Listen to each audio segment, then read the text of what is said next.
Hello everyone, welcome to my channel. It's time to study. Good morning, students. Welcome back to our chapter Introduction of Bookkeeping and Accountancy. अब till now हमने book keeping के features, importance, utility, objective study किया है. अब उसके बाद accountancy वाला lecture भी आपको मैडम ने लिया था. Now today we are moving to next part of same lesson. So let's come to our 1.7, that is a basic accounting terminology. तो आज हम बेसिक अकाउंटिंग टर्मिनोलॉजी पढ़ने वाले. So today we are going to study about basic accounting terminology. मैंने पहले भी बोला था आपको कि अगर आपको बेस क्लियर होगा तो आगे के लेसन्स आपको बहुत ही सिंपल जाएंगे. बट अगर आपको बेस ही क्लियर नहीं है so it will be problem for you. So learn मत करो, समझ के लो. Because if you understand you can elaborate and you can write. But if you not understand, रट्टा मार के कुछ होने नहीं वाला. तो बेसिक कंसेप्ट समझो, because 1.7 is very important. Because वो समझा तो आगे के लेसन्स आपको समझेंगे. So that is a basic. इसलिए बेसिक बोला तो base of accountancy, base of book keeping. So our subject is bookkeeping and accountancy. So both are important. So bookkeeping is also important and accountancy is also important. Because अगर हमने record किया तो ही हम accounts maintain कर सकते हैं. अगर हमने रिकॉर्ड ही नहीं किया तो क्या हम अकाउंट्स मेंटेन कर सकते हैं? So recording of transaction is also important. उससे फिर हम अकाउंट्स प्रिपेयर करेंगे. So book keeping is a base for accountancy. अगर बुक कीपिंग है तो अकाउंटेंसी है. So basic accounting terminology. So let's see first introductory part. In order to have better understanding of accounting, it is necessary to know the meaning of certain basic terms used in accounting. Because अगर आपको accounting पढ़ना है, accountancy पढ़ना है, तो what is important, you should understand the basic terms of accounts. अगर आपको accounts का टर्म्स पता चला, नॉलेज आया, तो ही आप अकाउंटेंसी पढ़ सकते हैं और अकाउंटेंसी के सम सॉल्व कर सकते हैं. Because this subject is totally practical. But starting के जो लेसन है वो थियोरी पे है. थियोरी अगर आप समझोगे तो आप प्रैक्टिकली उसको यूज कर सकते हो. So accounting is a versatile system which serves a large number of purposes in the modern business world. इसलिए हमें अकाउंट्स जो है वो मॉडर्न बिजनेस में बहुत ही ज़रूरी है और वो यूनिवर्सल इन नेचर है, सब जगह एप्लीकेबल है. स्मॉल स्केल हो, मीडियम स्केल हो या लार्ज स्केल बड़ा वाला बिजनेस होगा तो भी अकाउंट्स तो वहाँ पे यूज़ होने ही वाला है. ट्रांजैक्शंस तो रिकॉर्ड होने ही वाले हैं. इसलिए हमें बेसिक अकाउंटिंग टर्म्स पढ़ना कंपलसरी है. That's why we have to learn the basic accounting terminology. So let's continue with that. अब हम सबसे पहला पढ़ेंगे टाइप्स ऑफ ट्रांजैक्शंस. बिकॉज जहाँ बिजनेस है वहाँ पे ट्रांजैक्शंस होता ही है. अभी आपको क्वेश्चन अराइज हुआ होगा, व्हाट इज ट्रांजैक्शन. ट्रांजैक्शन मतलब व्यवहार. ट्रांजैक्शन क्या होता है, जैसे बिजनेस मतलब व्यवहार होता है, और जो व्यवहार होता है इट इज बिजनेस, उसमें जो हम एक्टिविटीज परफॉर्म करते हैं, whatever activities are perform by us will come as a transaction. So first of all we have to study about the types of transaction. So आप diagram check कर सकते हो transactions के types. पहले तो transactions जो होता है वो क्या है, लेट्स सी. जैसे for example one student is going to book stall to purchase text book. जैसे example, you are going to the book stall and you purchase a book keeping and accountancy text book. So what will happen, you will purchase a book and you will pay the money to the seller. So यहाँ पे आपका transaction हुआ ना. क्या हुआ, आपको book मिला और आपने क्या किया, पैसा किसको दिया, बुक स्टॉल को जो सेलर है उसको. मतलब यहाँ पे ये कौन सा ट्रांजैक्शन है, पैसे में डील कर रहा है. आपने क्या दिया उसको, मनी, और उसके बदले उसने आपको क्या दिया है, बुक.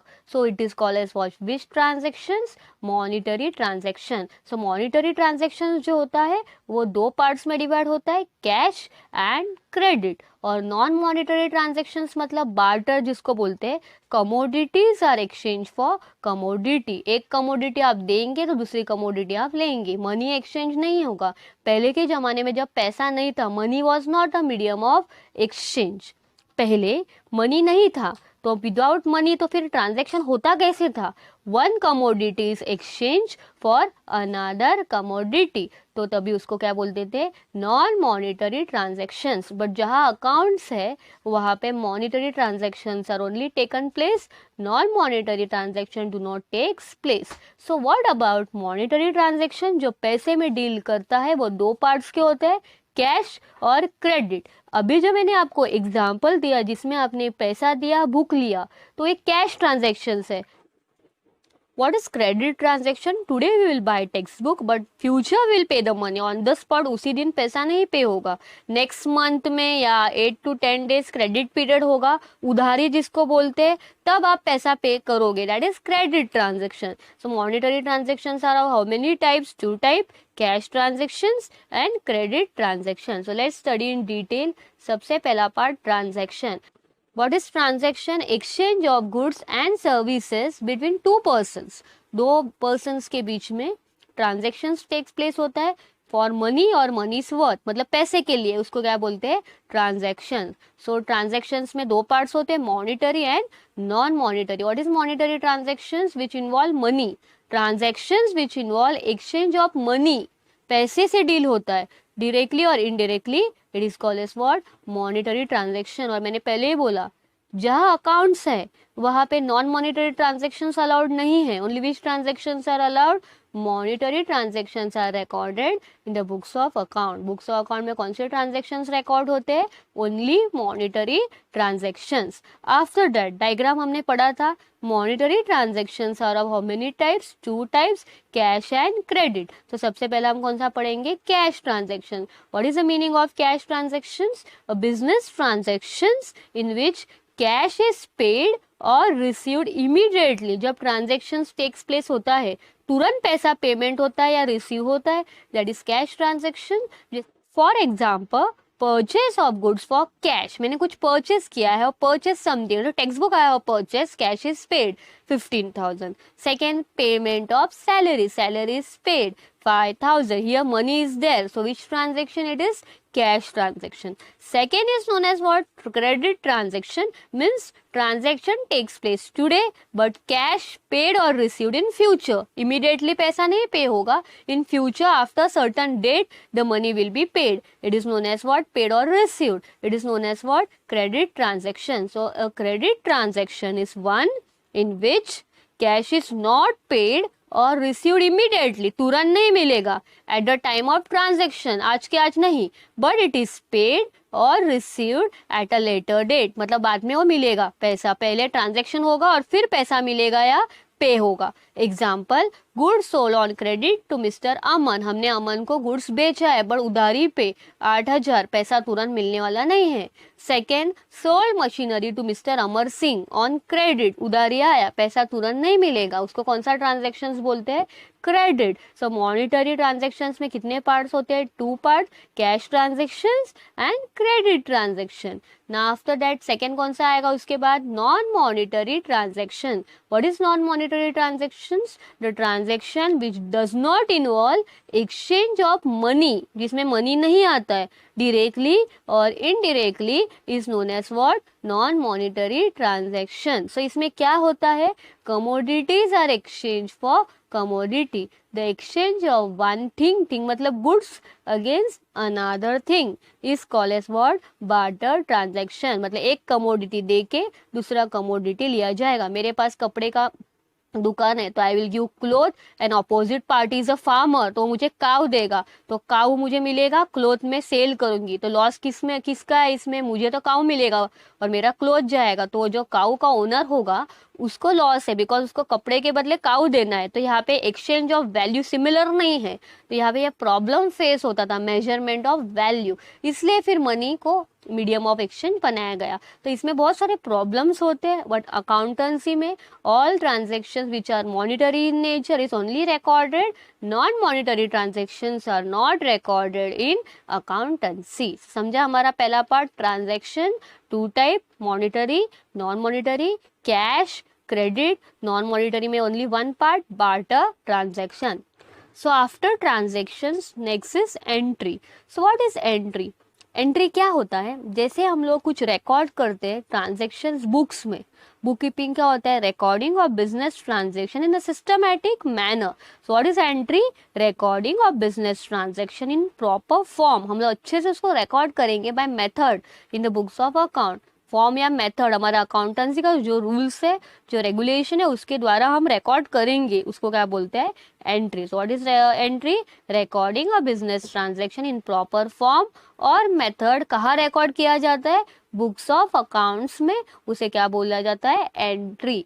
आफ्टर दैट एंट्री के बाद होता है narration. What is a narration, जैसे एंट्री लिखने के बाद हम उस एंट्री का शॉर्ट में एक्सप्लेनेशन देंगे ब्रैकेट में। So what is a narration, a brief explanation of business transaction for which an entry is pass is called as what, narration. मतलब एंट्री के बाद उसका हम एक्सप्लेनेशन लिखेंगे, ब्रीफ में लिखो टोटल बड़ा, या फिर हम स्मॉल फॉर्म में लिख सकते हैं। जैसे मैंने गुड्स परचेस किया है किसी से, तो हम नरेशन में लिख सकते हैं। Being word is very important, जब भी नरेशन लिखा जाता है, narration always in bracket below the journal entry and it is usually start with word being. आप जब भी नरेशन लिखते हैं, आपको नरेशन ऑलवेज ब्रैकेट में लिखना है, और कौन से सेंटेंस से स्टार्ट करना है, word very important, word being. अगर आपने बीइंग नहीं लिखा तो नहीं चलेगा, बीइंग और for, but will write being. So अगर मैंने किसी कमोडिटी परचेस किया है किसी तीसरे पार्टी से, so what will write, being goods purchase from the person का नाम, जैसे जयेश से परचेस किया होगा,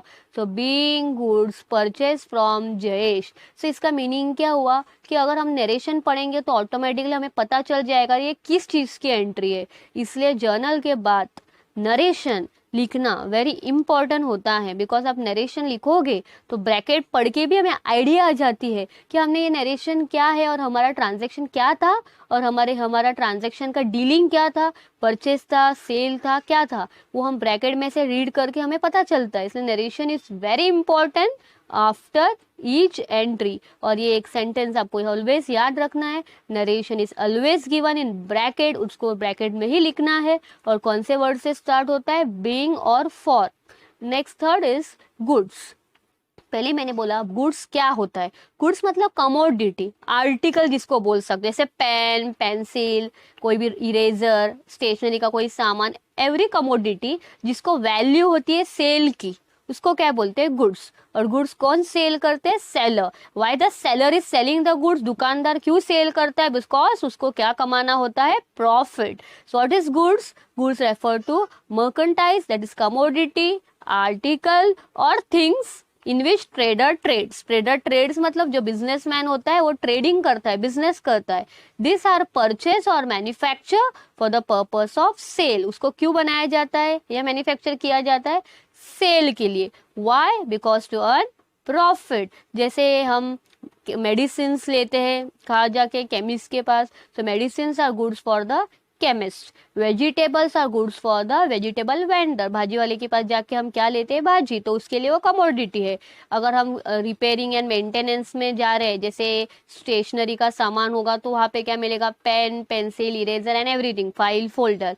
अगर हमें कुछ ऑटोमोबाइल्स कंपनी में जाना है या मोटर कंपनी में जाना है, तो वहाँ पे हमें क्या मिलेगा, टायर्स, इंजन, केबल, जहाँ से व्हीकल मैन्युफैक्चरिंग होते हैं। तो ये सब पॉइंट्स किस में होते हैं, हर एक जन की अलग अलग कमोडिटी होती है। So whatever commodity he is offering for sale to earn profit is known as what, goods. तो समझा गुड्स क्या होता है, ऐसी कमोडिटी जो हम सेल करना चाहते हैं, हमारे पास है सेल के लिए, जिसको वैल्यू होती है, सेलिंग प्राइस होती है, और जिसके लिए मेन मोटिव क्या होता है, अपना ध्येय, to earn profit is known as what, goods. Point number next is capital and drawing. What is the meaning of capital? Capital क्या होता है, जैसे फॉर एग्जाम्पल अगर मुझे बिजनेस स्टार्ट करना है, तो जब मैं बिजनेस में कोई भी पैसा लाऊंगी, कोई असेट्स लाऊंगी, जैसे मशीनरी मैंने लाया बिजनेस में, कोई फर्नीचर मैंने बिजनेस में लाया, तो जो भी मैं बिजनेस में लाती हूँ मेरा खुद का, और वहाँ से मैं बिजनेस स्टार्ट करती हूँ, तो उसे बोलते हैं कैपिटल। जो जो बिजनेस करता है, बिजनेस स्टार्ट करता है, that person is known as what, proprietor. So person who starts the business by bringing capital is known as what? Proprietor. And what is the meaning of capital?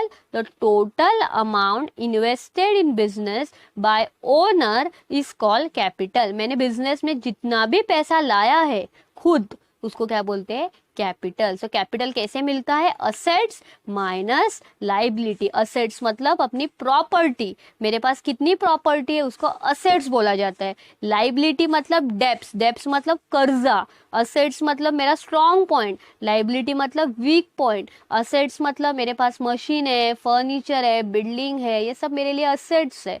Liability मतलब मुझे किसी से loan लिया है, मैंने कर्जा है मेरा क्रेडिटर्स की तरफ, वो सब मेरे लाइबिलिटी है. सो what is capital? Capital is a liability of business as this amount is payable by business enterprise to the owner at the time of closure of business. जब बिजनेस बंद होता है तब जिसका भी कैपिटल होता है उसको पैसा देना पड़ता है, तो कैपिटल बिजनेस की लाइबिलिटी होती है. बट जब तक बिजनेस चल रहा है तब तक वो हम लोग को यूज कर सकते हैं. But when business get shut down, that time it is a duty of the business enterprise to give the money back to the owner of capital. So what is capital? Assets minus liability. जैसे capital होता है वैसे drawings भी होता है. अगर कोई person business में पैसा इन्वेस्ट करता है तो उसे कैपिटल बोलते हैं. बट वही पर्सन, वही प्रोप्राइटर बिजनेस में से अगर पैसा निकालता है बट पर्सनल यूज के लिए, खुद के यूज के लिए, उसके फैमिली के यूज के लिए, जैसे प्रोप्राइटर ने बिजनेस में से पैसा निकाला डॉटर की मैरिज के लिए, उसकी लड़की की शादी है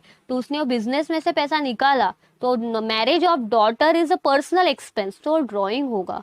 अगर किसी प्रोप्राइटर ने पैसा निकाला है बिजनेस में से for paying the tuition fees of son, उसके लड़के की ट्यूशन फीस के लिए अगर उसने पैसा निकाला बिजनेस में से, तो उसको क्या बोला जाता है? Drawing. So what is the drawings? The amount of cash या गुड्स, वस्तु भी निकाल सकता है, असेट्स भी विड्रॉ कर सकता है फ्रॉम द बिजनेस. कौन विड्रॉ करता है? वेरी इंपॉर्टेंट पॉइंट, खुद owner. For personal use, word is very important. Personal use is called as what? Drawing. जैसे examples क्या हो सकते हैं drawings के? A proprietor pays college fees of his son. मतलब जो बिजनेस का ओनर है उसने बिजनेस में से पैसा विड्रॉ किया है. For what purpose? For paying college fees of his son, मतलब लड़के की कॉलेज की फीस पे करने के लिए उसने बिजनेस में से पैसा विड्रॉ किया है. whenever he is bringing money to business it is known as capital. whenever he is withdrawing money from business it is called as what? Drawing. continued line. और pay for his medical expenses, खुद के खर्चे के लिए, medicine के सामान के लिए उसने पैसा निकाला है तो भी उसका पर्सनल यूज हुआ. मोबाइल का बिल पे करने के लिए उसने एक्सेट्रा के लिए बिजनेस में से पैसा निकाला है, वो भी किसका पार्ट होगा? पर्सनल यूज के लिए. डॉटर की शादी है, मैरिज ऑफ डॉटर के लिए उसने पैसा विड्रॉ किया है, दैट इज ऑल्सो ड्रॉइंग. तो समझा what is the difference between capital and drawing? Capital is amount invested and drawing is amount withdrawn from the business. This is our capital and drawing. Next part is debtors and creditors. Debtors are also persons, creditors are also a person. Debtors मतलब अपने customers और creditor मतलब supplier. Debtors मतलब हमसे जो खरीदते हैं और क्रेडिटर्स मतलब हम जिनसे खरीदते हैं रॉ मटेरियल्स उधारी पे. तो let's see first debtors. So what is the meaning of debtors?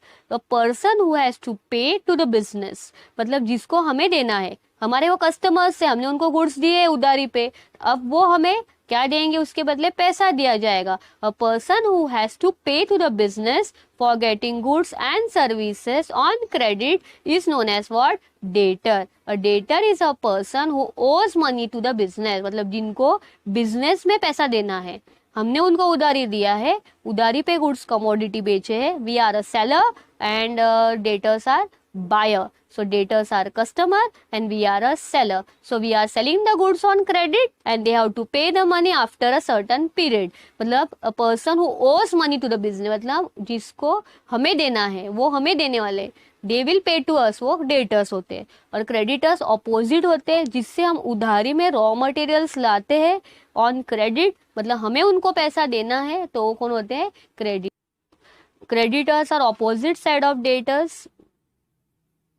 A person to whom business has to pay for getting goods और सर्विसेज ऑन क्रेडिट, मतलब हमें उनको पेमेंट करना है, वो क्रेडिटर्स होते हैं। और डेटर्स और क्रेडिटर्स एकदम ही ऑपोजिट है। डेटर्स हमारे कस्टमर्स होते हैं एंड क्रेडिटर्स कौन है, हमारे supplier. When we are purchasing on credit it is called as what, that person from जिससे हम परचेस करते हैं वो क्रेडिटर होते हैं। When someone is purchasing from us they are called as what, debtors. तो क्रेडिटर को हमें पैसा देना है, तो creditor is a person to whom business owes money, और डेटर्स कौन थे, who owes money to business, मतलब वो हमें पे करेंगे, that is a customer. But अगर हमने उनको पे किया तो वो कौन होते हैं, जिनको हम पे कर रहे हैं वो कौन होते हैं, हमारे लिए creditors. Next is bad debts. What is the meaning of bad डेब? अगर जैसे कस्टमर्स मीन्स डेटर्स, डेटर्स से हमें कुछ पैसा मिलने वाला है पर अभी तक मिला नहीं है, इररिकवरेबल, मतलब मिल भी सकता है या नहीं भी, depends. And irrecoverable amount from debtors is known as what, bad debt. So bad debt हमारे लिए क्या हो सकता है, loss, because every customers are paying total amount, वैसा नहीं है। Some customers are punctual and they pay, but some customers do not pay, so that irrecoverable debts, जो डेटर्स ने हमें पैसा पे नहीं किया, सो जितना पैसा उन्होंने पे नहीं किया और इररिकवरेबल है, कभी मिलेगा भी या नहीं भी, तो that irrecoverable amount from debtors is known as what, bad debt. So bad debt क्या होता है, it is a revenue loss to the business. Bad debt loss होता है बिजनेस का डे टू डे एक्टिविटीज से, इसलिए उसको कौन सा लॉस बोलते हैं, revenue loss. After that next point is expenditure. अब हम खर्चे पे जाएंगे। एक्सपेंसेस क्या होता है, एक्सपेंसेस मीन्स अपना मनी विल गो आउट, पैसा हम ज्यादा खर्चा करते हैं उसको एक्सपेंडिचर बोलते हैं। So in expenditure means what, business ने जितना भी खर्चा किया है that is called as what, expenditure. Then amount spend by business for any consideration received by business is called as what, expenditure. So whatever money we are spending for business उसको expenditure बोलते हैं। तो अब expenditure के तीन types होते हैं। There are how many types of expenditure? Three types. What are that? Capital, revenue and deferred revenue. First expenditure is capital expenditure. There are three types. पहला कौन सा होता है, capital. What is capital expenditure, the expenditure which is spend on assets, fix assets पे हम spend करते हैं। तो वो जो फिक्स असेट जैसे मशीन, बिल्डिंग, कंप्यूटर, जो फिक्स असेट्स होते हैं उसकी वैल्यू में हम स्पेंड करते हैं, जिसका बेनिफिट हमें एक साल से ज़्यादा मिलने वाला है, लॉन्ग लाइफ जिसका बेनिफिट चलेगा, more than 1 year, long time period. सो एक्सपेंडिचर जो फिक्स असेट्स पे स्पेंड किया जाता है, जिसका बेनिफिट लॉन्ग पीरियड होगा, वो नॉन रिकरिंग होगा। फिक्स अमाउंट जिसको बोल सकते हैं, जैसे मशीन परचेस किया तो मेरी मशीन है तो उसकी लाइफ तो एक साल से ज़्यादा ही है। हमारा जो बिजनेस है उसमें हमारे लिए एक्सपांशन हो सकता है, ज़्यादा मशीन आए तो ज़्यादा मैन्युफैक्चरिंग होगा। सो ऐसा एक्सपेंडिचर जिससे बिजनेस में प्रॉफिट बढ़ सकता है। कंप्यूटर परचेज किया तो ऑटोमेटिकली एम्प्लॉयज ज़्यादा काम कर सकते हैं, जिससे हमारे एक्टिविटीज बढ़ सकती है, हमारे लिए प्रॉफिट हो सकता है, वो कैपिटल एक्सपेंडिचर में आता है। Second is revenue expenditure. तो revenue expenditure is expenditure for which no future benefit, benefit जिसमें नहीं होता है, डे टू डे एक्टिविटी जिसको बोलते हैं। सो लेस देन 1 ईयर जिसका बेनिफिट होता है वो कौन सा एक्सपेंडिचर होता है, रेवेन्यू एक्सपेंडिचर, जिससे हमारा प्रॉफिट नहीं बढ़ता है। It is a normal expenditure, जैसे हम लोग भी हमारे रेगुलर लाइफ में जो एक्सपेंडिचर करते हैं, refreshment, travelling, electricity bill, milk charges, everything, वो रेवेन्यू एक्सपेंडिचर में आएगा।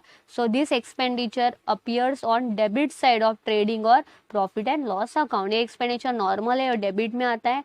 सो अकाउंट्स के दो साइड्स होते हैं, वो सब हम डिटेल में आगे के लेसन्स में पढ़ने वाला है।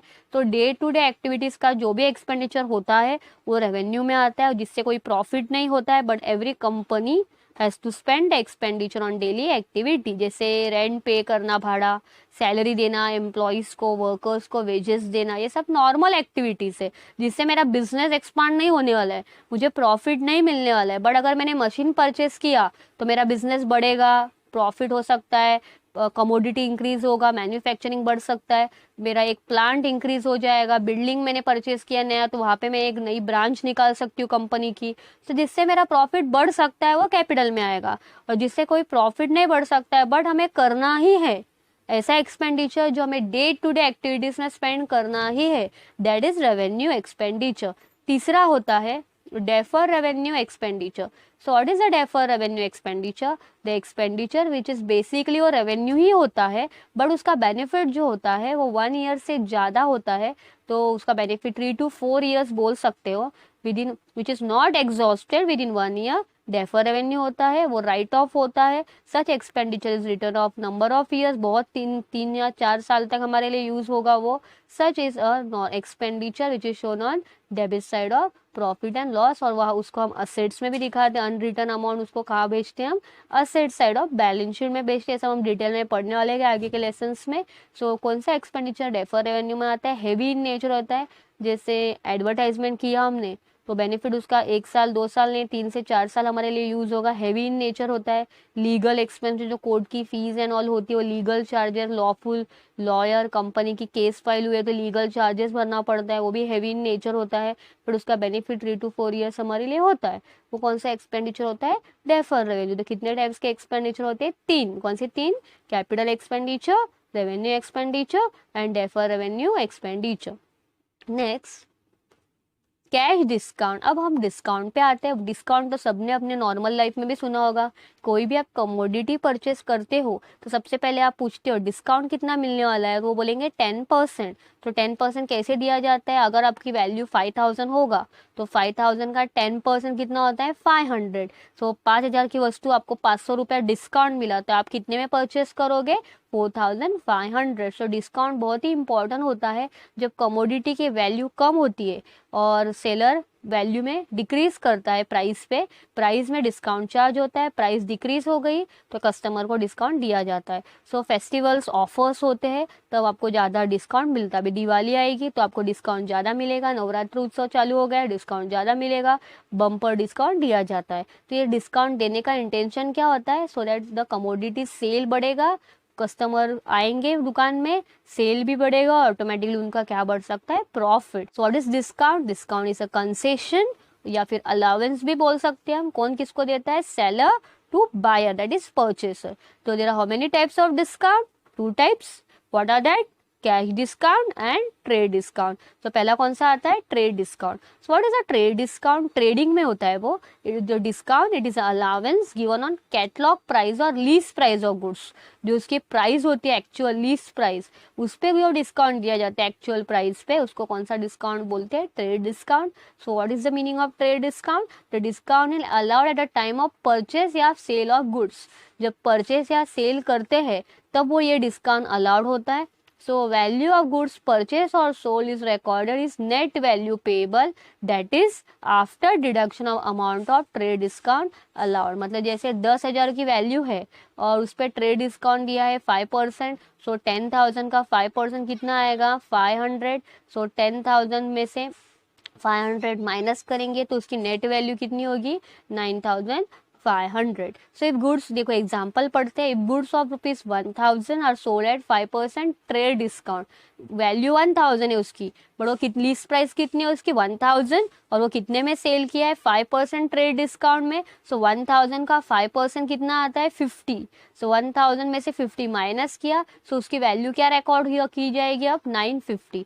तो 950 मेन वैल्यू होगी both by purchaser and seller, दोनों बायर और सेलर कितना वैल्यू रिकॉर्ड करेंगे, ओनली 950 नॉट 1000। इसलिए जो ट्रेड डिस्काउंट होता है वो बुक्स में रिकॉर्ड नहीं होता है, वो डायरेक्टली उसकी वैल्यू में माइनस करके ही आ जाता है, उसकी लीस्ट प्राइस में से माइनस करके ही आ जाता है। इसे लीस्ट प्राइस कितनी है उसकी, 1000 है, ट्रेड डिस्काउंट कितना दिया है, 5%। सो वैल्यू कितनी रिकॉर्ड किया जाएगी in books of both buyer and seller, दोनों के बुक्स में कितना रिकॉर्ड किया जाएगा, 950। So main line, trade discount is not recorded in the books of account separately. हम सेपरेटली रिकॉर्ड नहीं करते, डायरेक्टली 950 रिकॉर्ड होगा। बट नेक्स्ट जो डिस्काउंट है, कैश डिस्काउंट, नेक्स्ट होता है cash discount. What is a cash discount, it is a amount deducted from final amount due eight the time of receipt. तो वो cash discount किस पे deduct होती है, जो भी उसकी फाइनल वैल्यू होती है दुकान में, उस पे जब अमाउंट माइनस और भी माइनस करते हैं, मतलब जो लीस्ट प्राइस था उसमें से हमने ट्रेड डिस्काउंट माइनस किया तो आंसर कितना हमें आया, 950। अब वो 950 में हम लोग अगेन पर डिस्काउंट चार्ज होगा तो कैश डिस्काउंट होगा। So it is a concession given for encouraging prompt payment. ये क्यों दिया जाता है, ताकि customers will get attracted and they will buy the commodity as much as they can. So it is on given only on the spot payment for specific period. जैसे दिवाली में जो offers आते हैं, फेस्टिवल्स में जो ऑफर्स आते हैं, वो कौन सा डिस्काउंट होता है? Cash discount. So cash discount किस में से माइनस करते हैं? ट्रेड डिस्काउंट में से। कैश डिस्काउंट कब चार्ज होगा? After trade discount. मतलब 950 आया था हमारा आंसर, अब 950 में और 10% माइनस करेंगे तो कौन सा डिस्काउंट आएगा? Cash discount. So cash discount जो होता है वो सेलर के लिए क्या होता है? लॉस, और बायर के लिए क्या होता है? गेन। Gain means profit. और main important point, trade discount not recorded in the books of account, but cash discount is recorded separately in the books of account. Trade discount record नहीं होता है, cash discount record होता है। So this are overall, हमने आज जो भी concepts पढ़े वो आपको आपके नोटबुक में लिखना है। अगर आपको टेक्स्ट बुक है आपके पास तो आप टेक्स्ट बुक में से भी लिख सकते हो, या फिर वीडियो पॉज करके आप वीडियो में से भी लिख सकते हो, बट लिखो नोटबुक में, because it is very important part. Answer in 1 sentence objectives में पूछा जाता है तो आपको आना चाहिए, तो आपको लिखना पड़ेगा। तो ये सब लिख लो। इसके बाद और भी पॉइंट्स है कंसेप्ट, वो हम नेक्स्ट लेक्चर में कंटिन्यू करेंगे। ये जो कंसेप्ट वाली वैरायटी हम 2 लेक्चर्स में कंप्लीट करेंगे। टुडे आई कंप्लीटेड हाफ, और 1.7.5 तक आज मैंने कंप्लीट किया। उसके बाद कंटिन्यूड हम नेक्स्ट लेक्चर में कंप्लीट करेंगे। Till that time complete your notebook. I hope आपको ये लेक्चर समझा होगा। So work hard, complete your notebook and wait for my next lecture. Thank you.